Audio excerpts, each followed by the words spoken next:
मैं हूं आशिमा त्यागी। हम एक ऐसे दौर में जी रहे हैं दोस्तों, जहां सिनेमा अब सिर्फ मनोरंजन का माध्यम नहीं रहा, बल्कि राजनीतिक विचारधारा का सबसे प्रभावशाली औजार बन चुका है।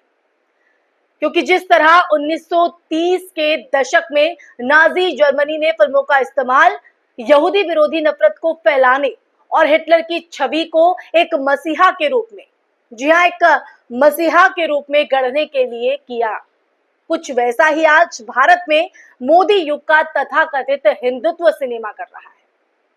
हिंदुत्व सिनेमा, मैं इसे कोट कर रही हूं। ये सिनेमा अब महज कहानियां नहीं सुनाता है, बल्कि एक सुनियोजित नफरत फैलाने वाली पटकथा पर भी चलता है दोस्तों, जहां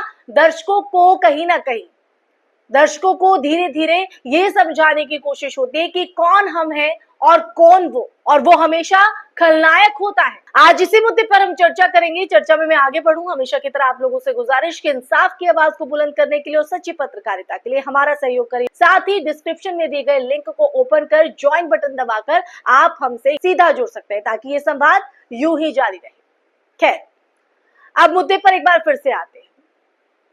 इस नए सिनेमा का हम बात कर रहे हैं। इस नए सिनेमा का एक खास पैटर्न है दोस्तों। इसमें कहानी नहीं, बल्कि एक एजेंडा होता है, एक मकसद होता है। फिल्में जैसे the Kashmir files, the Kerala story, 72 हूरे या हाल ही की कई और फिल्में जो सिर्फ तथ्यों को तोड़ मरोड़ कर, जी हाँ, तथ्यों को तोड़ मरोड़ कर खास धर्म के लोगों को खलनायक दिखाने का काम कर रही है। ये फिल्में ऐसी घटनाओं को उठाती हैं जिनका इतिहास पेचीदा, जटिल और बहु पड़ती है, लेकिन स्क्रीन पर इन्हें दो रंगों में बांट दिया जाता है। एक पीड़ित हिंदू, दूसरा हथियारे मुसलमान। सच्चाई कहीं पीछे छूट जाती है, कोसों दूर चली जाती है, और दर्शक बस उस दृश्य को याद रखता है जिसमें कोई मौलवी चिल्लाता है, कोई लड़की रोती है और कोई हिंदू नायक तलवार लेकर बदला लेता है। हर्ष मंदर ने अपने लेख का बहुत ही सटीक बात उन्होंने अपने लेख में कही है, जिक्र किया है कि ये सिनेमा अब कला नहीं रहा है, बल्कि कट्टरता का हथियार बन चुका है।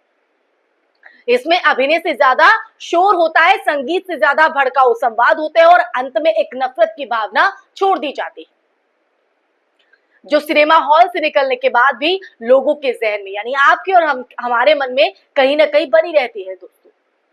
ये पैटर्न के तहत है। ये सिनेमा सिर्फ एक विचार को प्रमोट नहीं कर रहा है, ये पूरी एक पीढ़ी की सोच को बदल रहा है।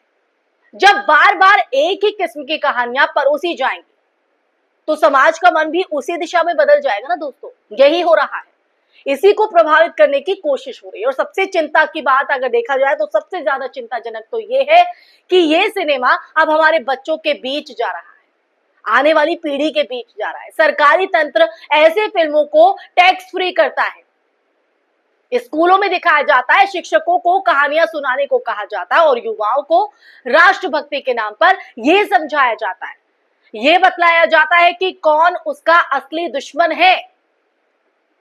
बच्चे जो पहले रविंद्रनाथ टैगोर, भीमराव अंबेडकर या महात्मा गांधी की बातों से प्रेरणा लेते थे, अब वो लव जिहाद, घुसपैठ और भारत के टुकड़े जैसे नारों से कहीं ना कहीं प्रेरित हो रहे हैं दोस्तों। ये मानसिक बदलाव डरावना है, क्योंकि एक बार सोच में जहर घुल जाए ना दोस्तों, तो उसे साफ करना आसान नहीं होता। मोदी युग का ये हिंदुत्व सिनेमा बहुत होशियारी से काम कर रहा है।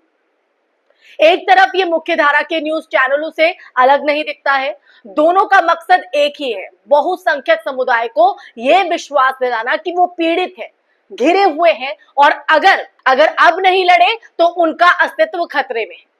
और फिर इस डर को एक उग्र आक्रामक प्रतिक्रिया में तब्दील कर दिया जाता है, जिसे राष्ट्रभक्ति कहा जाता है, जो आजकल हम सुन रहे हैं। जो भी इस प्रवाह के खिलाफ बोले, वो देशद्रोही, टुकड़े टुकड़े गैंग या अर्बन नक्सल बना दिया जाता है। क्या यही है राष्ट्रहित? एक समय था दोस्तों जब भारतीय सिनेमा सामाजिक मुद्दों, गरीबी, जातिवाद, महिलाओं के अधिकार और प्रेम की सार्वभौमिकता जैसे विषयों पर फिल्में बनाता था, दर्शाता था। समाज का आईना होता है ना ये। आज सिनेमा प्रेस से जो है, प्रेम से कहीं ना कहीं डरता है, संवेदनशीलता से चिढ़ता है और विविधता को षड्यंत्र मानता है। ये सिनेमा अब पूछता नहीं, चीखता है, चिल्लाता है। ये अब संवाद नहीं करता, नारे लगाता है। और इसलिए ये कला नहीं रह गया। ये एक जहरीला टूल बन गया है जो समाज को भीतर से खोखला कर रहा है, हमें और आपको खोखला कर रहा है, हमारे अंदर नफरत की एक भाव को पैदा कर रहा है। इस नफरती सिनेमा की सबसे बड़ी विडंबना तो ये है दोस्तों कि इसे देशभक्ति का लेवल दिया गया है, एक लेबल दे दिया गया है। लोग इसमें देश के प्रेम के नहीं बल्कि दूसरों के लिए घृणा महसूस करते हैं और उसे ही राष्ट्र के प्रति समर्पण मान लेते हैं। हम भूल जाते हैं ना कि सच्चा देश प्रेम तब पैदा होता है जब हम अपने समाज की सच्चाइयों को स्वीकार करते हैं, जब हम अपने भीतर झांकते हैं, अपनी कमियों को समझते हैं और जब हम हर नागरिक को कहीं ना कहीं बराबरी से देखते हैं। लेकिन ये नया सिनेमा आपको ऐसा नहीं करने देता है। ये आपको लगातार ये बताता है, जताता है कि आप सही हैं और बाकी सब गलत। अगर हम आज चुप रहे दोस्तों तो कल इतिहास हमसे सवाल करेगा कि जिस तरह जर्मनी के नागरिकों ने हिटलर के दौर में चुप्पी साध ली थी, मौन साध लिया था, वैसा ही आज हम कर रहे हैं। हम भी वही कर रहे हैं, उसी रास्ते पर चल रहे हैं। वहां भी लोग सिनेमा हॉल में ताली बजाते थे और बाहर आकर यहूदियों से नफरत करते थे। आज हम भी यही कर रहे हैं दोस्तों। फिल्मों में झूठा सच देखकर भावुक हो जाते हैं और फिर उसे ही असली इतिहास मानकर अपने पड़ोसी से सवाल करने लग जाते हैं। दोस्तों, अगर यही सिलसिला चलता रहा तो ये एक सभ्यता का पतन है और ये पतन कला से शुरू हुआ है। तो कला को भेंट मत चढ़ने दीजिए और इसके लिए हमें जरूरत है उस सिनेमा की जो सवाल करे, जो जोड़ने का काम करे, जो समाज की परतों को खोले, ना कि उसे सिरे से काटकर दो हिस्सों में बांटे, हिंदू और मुस्लिम। हमें वापस उस सिनेमा की जरूरत है जो पीपली लाइन, मसान, आर्टिकल 15 या अंकुर जैसा हो। क्योंकि अगर सिनेमा सिर्फ जयकारा लगाना सीखेगा तो वो ना संस्कृति का वाहक रह जाएगा और ना ही सभ्यता का दर्पण, जो उसकी एक्चुअल या असल प्रवृत्ति है दोस्तों। लेकिन अपनी प्रवृत्ति से आज सिनेमा भटक गया है। अब फैसला आपको करना है दोस्तों। आप अगली बार जब सिनेमा देखें तो तय कीजिए और इस बात को याद रखिएगा कि आप सच्चाई देखना चाहते हैं या भ्रम। तय कीजिए कि आप इंसान बनना चाहते हैं या एक प्रोग्रामेबल दर्शक। और अगर आप इस नफरत के सिनेमा को नकारते हैं ना दोस्तों, तो आप अकेले नहीं, हम आपके साथ। सवाल पूछना शुरू कीजिए, क्योंकि जब हम सवाल नहीं करते ना तब सत्ता जवाब देना बंद कर देती है। तो सत्ता से तो हमें सवाल करना है और सत्ता का काम है जवाब देना। तो सवाल पहले हमें अपने कर्तव्य को निभाना होगा, तभी तो सामने वाला अपने कर्तव्य को निर्वहन कर पाएगा। तो अब आप देखिए कि देश हित में या राष्ट्र हित जो हम आजकल सुन रहे हैं, उस हित में हमें अपनी भूमिका किस तरह से निभानी है, चुप रहकर या सवाल पूछकर।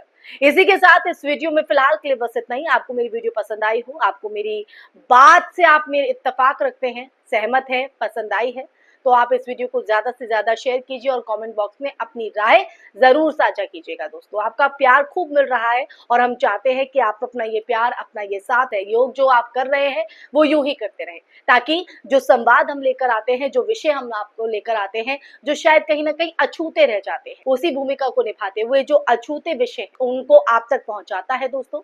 तो बस ये सिलसिला यूं ही बरकरार रहे, तो इसलिए आप हमारे चैनल को सब्सक्राइब कीजिए। फिर हाजिर होंगे एक नए मुद्दे के साथ, तब तक के लिए अपना ख्याल रखिए। जय हिंद, नमस्कार।